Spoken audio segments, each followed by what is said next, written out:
நண்பர்களே, தேர்தல் 2024 முடிவுகள் பரபரப்பாக முன்னிலை பின்னடைவு ஓடிக்கொண்டிருக்கிறது. இந்த நேரத்தில் மீண்டும் இந்த சந்திப்பில் ஒரு விவாதத்தை திரு தோழர் கணேஷ் அவர்களுடன் ஒரு விவாதத்தை ஆரம்பிக்கிறோம். சொல்லுங்க தோழர், எப்படி போயிட்டு இருக்கு இப்ப நிலவரம்? மதியத்துக்கு நீங்க கரெக்டா 2:45 ஆச்சு. சில பிரதான ஊடகங்கள் பிடிவாதமா நம்பரை மாத்தாம இருக்காங்க. நீ கடந்த முறை இப்ப பாஜகவுக்கு இவ்வளவு சீட்டு, தேசிய ஜனநாயக கூட்டணி இவ்வளவு சீட் அப்படின்னா, உதாரணத்துக்கு பாஜக இவ்வளவு கூட்டணி வரிசையா இருந்தது. இப்ப போன முறை இருந்ததை விட உத்தரப்பிரதேசத்துல பாதிக்கு மேல அடி, மகாராஷ்டிரால அடி, ராஜஸ்தான்லயும் 10 சீட்டு வரைக்கும் இழந்திருக்காங்க, பீகார்லயும் இழந்திருக்காங்க, கர்நாடகாவில் இழந்திருக்காங்க.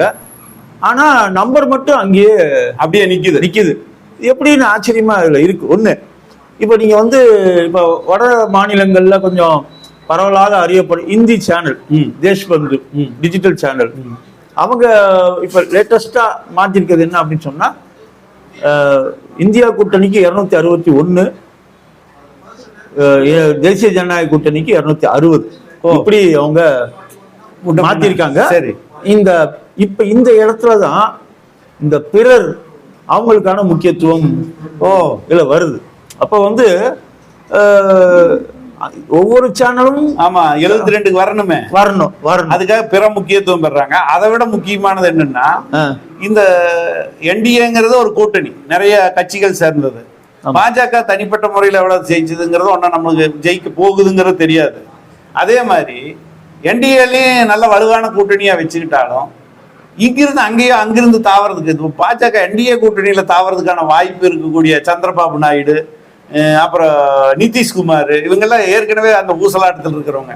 இதெல்லாம் நடக்கிறதுக்கான வாய்ப்பு இருக்கா? இல்ல, ஒரு விஷயம் நீங்க என்ன சொன்னீங்கன்னா, இந்த பாஜக எவ்வளவு அப்படிங்கிற, கடந்த முறை 303 தொகுதிகளை ஜெயிச்ச பாஜக இந்த முறை அவங்களுடைய நம்பர் 225 இருந்து 235 இருக்க போகுது. அதாவது பிரதான ஊடகங்கள் காண்பிப்பது சரி என்று எடுத்துக்கொண்டால் அவ்வளவுதான் வருது. நிச்சயமாக தனிப்பெரும்பான்மை வரப்போறது கிடையாது.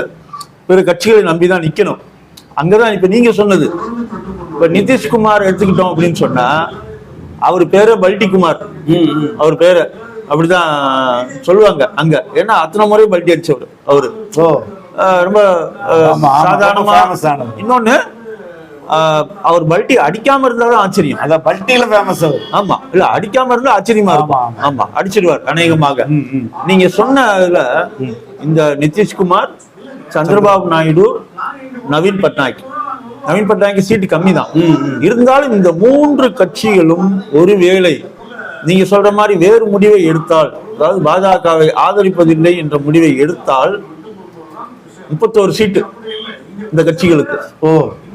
இப்ப நீங்க தேஷ்பந்து சொல்றத எடுத்துக்கிட்டோம்னா 260 + 30 290 தாண்டி அதுல இவங்களுக்கு ஒரு 25 மைனஸ் பண்ணணும். ஏன்னா அங்கதான் போட்டிருக்காங்க. அப்படின்னா கிட்டத்தட்ட 240 290 நிலைமை உருவாகும். நீங்க பிரதான ஊடகங்கள்லாம் பிடிவாதமா போட்டுட்டு கூடிய நம்பர் கூட மாறிடும். மோடி கூட நம்பிக்கை வந்துருவாராட்டு, பிரதான ஊடகங்கள் வெறு நம்பிக்கையோட காத்து. அவங்க போட்ட ஒப்பீனியன் போல், எக்ஸிட் போல்ல கான்கிரீட்டா இருக்காங்க. அதுல ஏற்கனவே பாதிப்பு ஆயிடுச்சு. அந்த சேதத்தை அதிகப்படுத்த கூடாதுன்னு பிடிவாதமா இருக்கிற மாதிரி தெரியுது நமக்கு. ஒருவேளை மாலை, ஏன்னா இப்ப உங்களுக்கு இந்தியா கூட்டணி தலைவர்கள் தேர்தல் ஆணையத்தை சந்திக்கிறாங்க. ஏன்னா இதுல நீங்க மேலும் ஏதாவது தவறு நடந்துடக்கூடாது அப்படின்னு போய் சந்திக்க போறாங்க. அவங்க ஒரு பாசிட்டிவான ரிசல்ட் வந்திருக்கதா நினைச்சதுனாலதான் இப்படியான தேர்தல் ஆணையத்தை போய் சந்திக்க போறாங்கன்னு நம்ம பாக்குறோம். இப்போதைக்கு சரிசமமான நிலையில இது போயிட்டு இருக்கு. ஒரு அணி மாற்றம் இருந்தால் என்ன வேணாலும் நடக்கலாம். இப்போ இந்த அடிப்படையில பார்த்தா யார் ஆட்சி அமைப்பாங்கிறது ஒரு திரிசங்கு நிலையில் இருக்கிற மாதிரி இருக்கு. கண்டிப்பா அப்படித்தான் தெரியுது. இப்ப நீங்க பிரதான ஊடகங்கள் எடுத்துக்கிட்டாலும் சரிதான், இந்த வட மாநிலத்தில் அதிகமாக பார்க்கப்படுற இந்த டிபி சேனல் எடுத்துக்கிட்டாலும் சரிதான், யாருக்கும் பெரும்பான்மை இல்லை அப்படின்னா, இந்த இப்ப நீங்க இவங்க சொல்றாங்கல்ல, நம்ம 260 அப்படின்னு சொன்னா கிட்டத்தட்ட ஒரு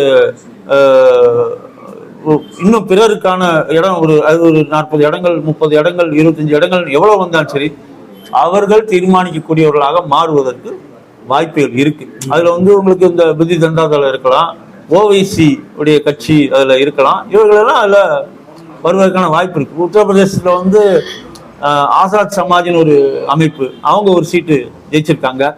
இவர்களுக்கெல்லாம் ஒரு முக்கியத்துவம் கிடைக்கக்கூடிய நிலைமை உருவாயிட்டு இருக்கு. ஆனா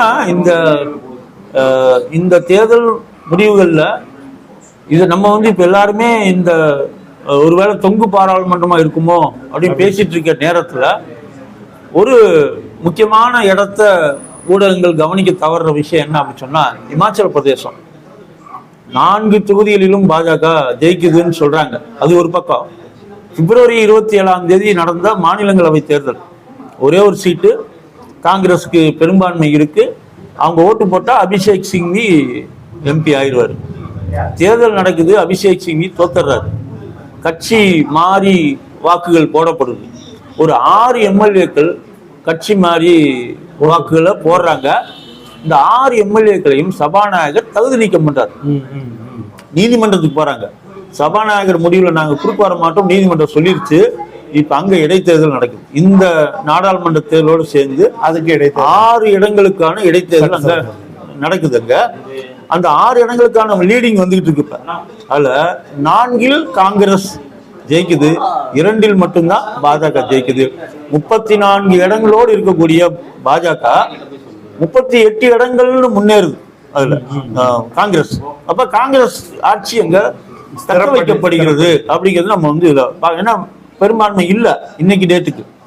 ஆனா பெரும்பான்மையை மீண்டும் எட்டுகிறார்கள் அப்படிங்கிறதா இந்த இடைத்தேர்தல் கொடுக்கக்கூடிய முடிவு. இன்னொரு விஷயத்த நம்ம வந்து என்னன்னா, கடந்த 2 ஆண்டுகளாக, 2 ஆண்டு சொல்ல முடியாது, ஒரு ஓராண்டாக மிகப்பெரிய அளவில் பேசப்பட்ட விஷயம் மணிப்பூர் கலவரம். மணிப்பூர்ல தேர்தல், மணிப்பூரில் வேட்பாளர்களை நிறுத்த முடியாத நிலைமை பாஜகவுக்கு உருவாகுது. பாஜக என்ன பண்ணுதுன்னா, நாங்க அந்த கட்சியை சப்போர்ட் பண்றோம் அப்படின்னு அறிவிக்கணும், வேற ஒன்றும் செய்யல. ஆனா அங்க இந்த வாக்கு பாஜகவுக்கு யார் அவங்க வந்து கூட்டணி வேட்பாளர் அறிவிச்சாங்களோ அவர்களுக்கும் எதிராக அமைஞ்சிருக்கு. காங்கிரஸ் 2 தொகுதியிலையும் அங்க ஜெயிச்சிருக்கிறத நம்ம வந்து இப்ப பாக்குறோம். இப்ப இந்த மாதிரி பல முக்கியமான நிகழ்வுகள் நமக்கு வந்து இதுல இப்போ இருக்கு. ராமர் கோயில் கட்டின அயோத்தியில நிலைமை எப்படி இருக்கு? இல்ல, நீங்க மசூதியை இடித்த பிறகும் அங்க வந்து பாஜக தோத்துச்சு. இப்ப ராமர் கோயில கட்டின பிறகும் அங்க பாஜக தோத்துட்டு இருக்கு. அங்க வந்து இப்ப சமாஜ்வாதி கட்சியுடைய அவதேஷ் யாதவ் முன்னணியில இருக்கார்.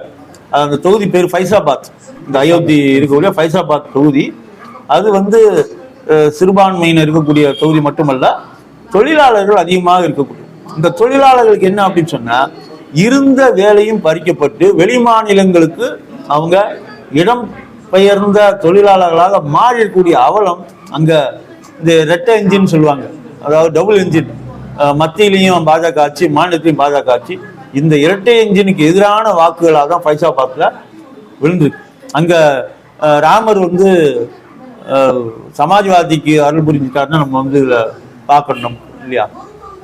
அமேதி தொகுதியில வேட்பாளரை பத்தி ரொம்ப பிரமாதமா சொல்லியிருந்தீங்களா? இப்ப நிலைமை என்ன? காங்கிரஸ் வேட்பாளர் உண்மையிலேயே நம்ம இதை ஏற்கனவே பேசும்போது கூட அந்த கேஎல் சர்மா, இந்த கேஎல் சர்மா யாரு அப்படின்னு சொன்னா, அவர் வந்து பஞ்சாப்காரர், லூதியானாவை சேர்ந்தவர், இளைஞர் காங்கிரஸ் தலைவராக இருக்காரு.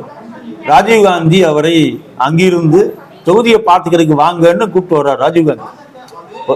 ராஜீவ்காந்தி எம்பியா இருந்தாரு, அப்புறம் சோனியா காந்தி எம்பி, அப்புறம் ராகுல் காந்தி எம்பி.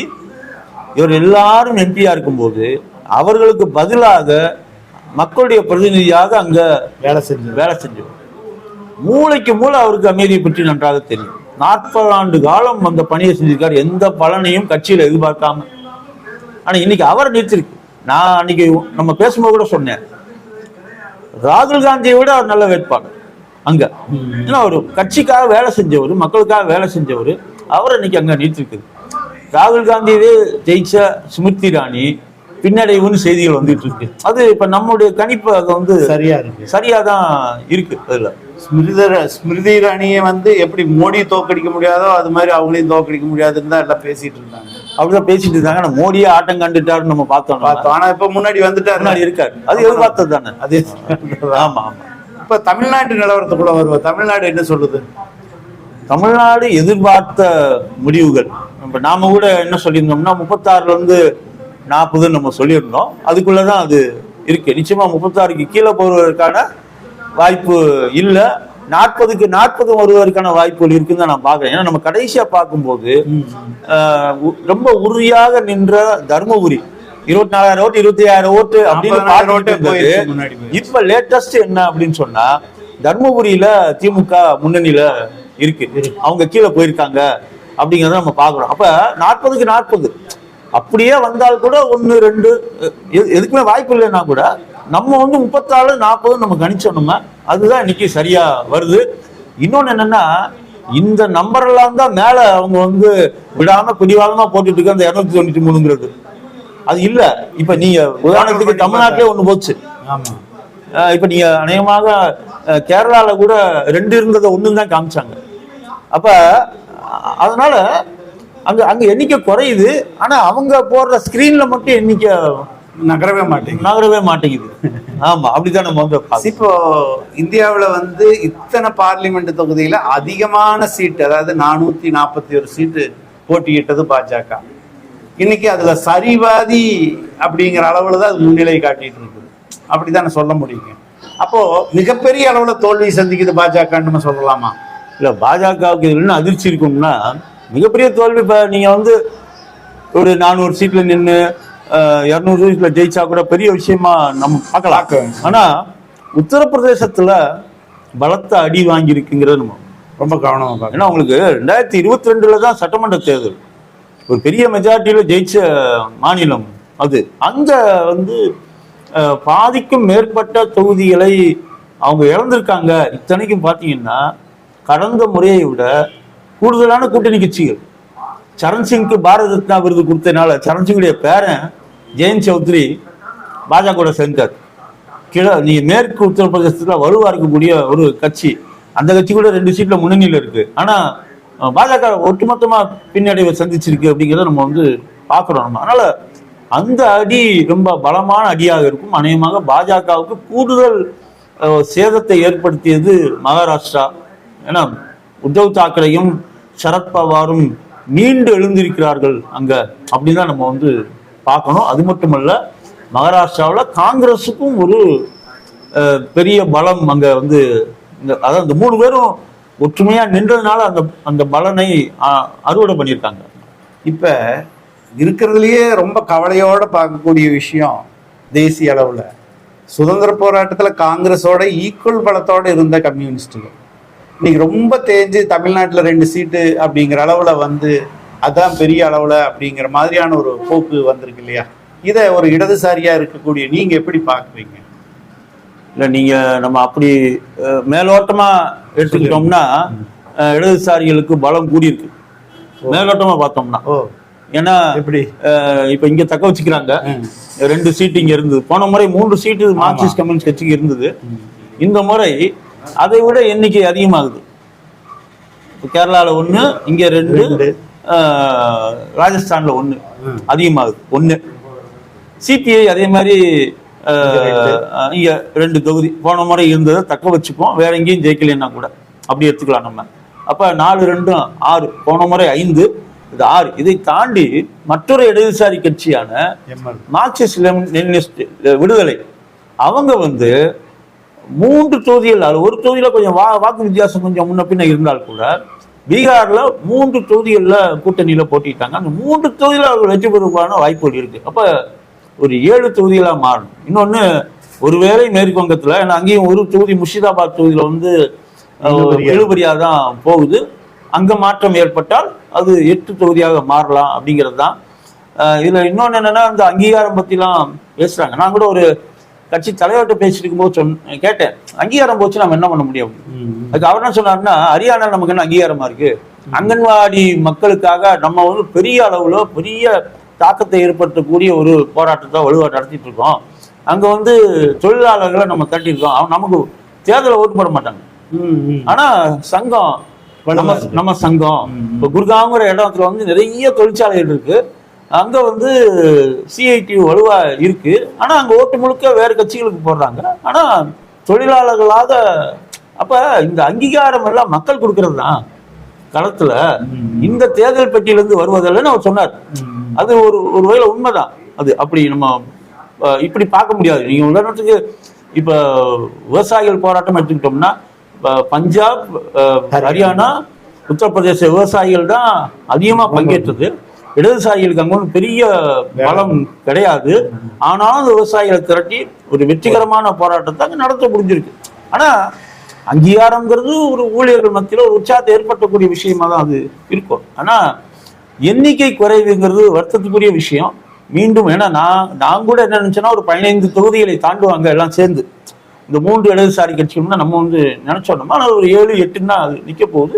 நாடாளுமன்றத்துக்குள்ள அந்த குரல்கள் இன்னும் வலுவா எழுப்ப வேண்டிய அவசியம் இருக்குங்கிறது. இப்போ நீங்க என்னதான் சொன்னாலும் இடதுசாரிகளுக்கு வந்து ஒரு சிகரம்னு சொல்லக்கூடிய கிரீடம்னு சொல்லக்கூடிய மேற்கு வங்கம், அதான் சிவந்த மண்ணுன்னு சொல்லுவோம். அப்படிப்பட்ட சிவந்த மண்ணுல இன்னைக்கு வந்து சில இடங்கள்ல பல இடங்கள்ல பாஜக முன்னிலையில் இருக்கிறதுங்கிறது ஒரு பெரிய அதிர்ச்சிகரமான விஷயம். ஒரு சிகப்பு தேசத்துல காவி சிந்தனை உள்ள வர்றதுங்கிறது பொது நோக்கர்கள் வெளியில் இருக்கிற கம்யூனிஸ்டுகள் கொஞ்சம் அதிர்ச்சியா தான் பாக்குறாங்க. இது வந்து இடதுசாரிகளுக்கு ஒரு பெரிய பின்னடைவா தான் நம்ம பார்க்க வேண்டியதா இருக்கு. உண்மைதான். மேற்கு வங்கம்ங்கிறது மேற்கு வங்கத்துடைய பாதிப்பு நாடு முழுக்க இருக்கக்கூடிய ஒண்ணுதான். அதுல ஒன்றும் நமக்கு மாற்று கருத்தை இல்லை. இந்த முறை தேர்தலை சந்திக்கும் போது அங்க இடதுசாரி கட்சிகளுடைய ஒரு அதுக்கு எதுக்கு முன்னுரிமை கொடுத்தாங்க அப்படின்னு சொன்னா கடந்த முறை இருந்ததை விட வாக்கு சதவீதத்தை அதிகரிப்பது அப்படிங்கிறதுல ஒரு முன்னுரிமை கொடுக்கணும்னு ஒரு முயற்சி இந்த முறை இருந்தது. இப்ப நம்ம அந்த வாக்கு சதவீதத்தை பார்க்கணும். இன்னும் அந்த முழுமையாக அதாவது தொகுதிகளில் வெற்றிங்கிறத தாண்டி இந்த வாக்கு சதவீதம் எவ்வளவு, அங்க நினைச்ச மாதிரி அந்த முன்னேற்றம் கிடைச்சிருக்கா, சில குறிப்பான தொகுதிகளை குறிவைத்து கூட அங்க பிரச்சாரங்கள்லாம் நடந்தது. அந்த தொகுதிகள் என்ன நடந்திருக்கு, அதாவது குறைந்தபட்சம் ஒரு 2வது இடம் வாக்கு வித்தியாசத்தை குறைச்சிருக்காங்களா, இதெல்லாம் நம்ம பார்க்க வேண்டிய ஒரு விஷயமா தான் அது வந்து இருக்கும். ஆனா ஒரு மேற்கு வங்கத்தில் இன்னொரு கூடுதல் எழுச்சி இருந்திருக்கும் அப்படிங்கிறது தான் முன்னாடி இருந்த ஒரு எண்ணமா இருந்தது. அந்த அளவுக்கு ஏற்படலைங்கிறதை நம்ம ஒரு கவலையோட பார்க்க வேண்டியிருக்கு. நீங்க மேற்கு வங்கம் மட்டுமல்ல, திரிபுராவிலும் ரொம்ப வலுவான இடதுசாரி தளம் உள்ளது. ஆனா மேற்கு வங்கம் அளவுக்கு இன்னும் அங்க சேதமடையலை. இன்னைக்கு பிரதான எதிர்கட்சியாக அங்க மார்க்சிஸ்ட் கம்யூனிஸ்ட் கட்சியா இருக்கு அங்க. அதனால அந்த 2 மாநிலங்களுமே முக்கியமானது தான். 2லும் வெற்றி இல்லை அப்படிங்கிறது ஒரு கவலையோட பார்க்க வேண்டிய அம்சம் தான். இது தரக்கூடிய ஒரு பாடம், அது தமிழ்நாட்டுக்கு கொடுக்க வேண்டிய பாடம். 3வது ஒன்று வந்துருச்சுன்னா ஆபத்து, அது பாஜக வந்துருச்சுன்னா ஆபத்துங்கிறத உணரக்கூடிய ஸ்திரத்தன்மை, ஸ்திர புத்தி திராவிட கட்சிகளுக்கு இருக்கணும்.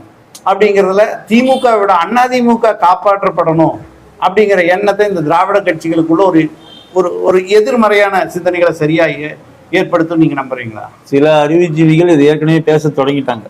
அதிமுகவை காப்பாற்ற வேண்டிய பொறுப்பும் நம் மீது இருக்குன்னு சில அறிவுஜீவிகள். அது வந்து ஆனா திமுக சொல்றது அது திராவிட பேசக்கூடிய அறிவுஜீவிகளும் இருக்காங்க, இடதுசாரி அறிவுஜீவிகளும் இருக்காங்க. அவங்க பேசுறாங்க அப்படி. சரி சரி, அதிமுகவை காப்பாற்ற வேண்டிய பொறுப்பும் நம் மீது தான் இருக்குதுன்னு அறிவுஜீவிகள் சார்பா பேச சில பேர் சொல்றாங்க. அதெல்லாம் உண்மைதான். அதுல நீங்க ஒரு மக்கள் நலன் சார்ந்த கொள்கையில முன்னெடுத்து போவதுங்கிறது தான் முதல் விஷயம். ஆனா அதை தாண்டி உத்திகள் முக்கியம்தான். நீங்க வந்து நம்பிக்கை, பழக்க வழக்கங்கள் விட்டொழிக்க வேண்டிய விஷயம். இதுல என்னன்னா பணம் ஒரு பிரதானமாகவும் இருக்கு. பணம்ங்கிறது நான் சொல்றது வந்து வாக்காளர்களுக்கு கொடுக்கக்கூடிய பணத்தை மட்டும் சொல்லல, பொதுவா பிரச்சாரம். நீங்க வந்து திரிபுரால சட்டமன்ற தேர்தல் நடக்க போகுது. இந்த சட்டமன்ற தேர்தலில் எப்படி பிரச்சாரம் அப்படின்னு சொன்னா 600 வாகனங்களை பாஜக உள்ள இறக்குது. நான் சொல்றது முதல் தேர்தல் 2017. அந்த 2017 முழுமையா அரசு வாகனங்களை பெரிய வாகனங்களை 600 வாகனங்களே உள்ள இருக்கிறாங்க, பிரச்சாரத்துக்காக இருக்கிறாங்க, கட்சி வாகனங்கள்.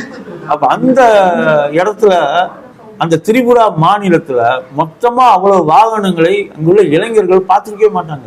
அந்த இளைஞர்கள் அந்த வாகனத்துக்குள்ள அமர்த்தப்படுறாங்க, அங்க கூப்பிட்டு போறாங்க.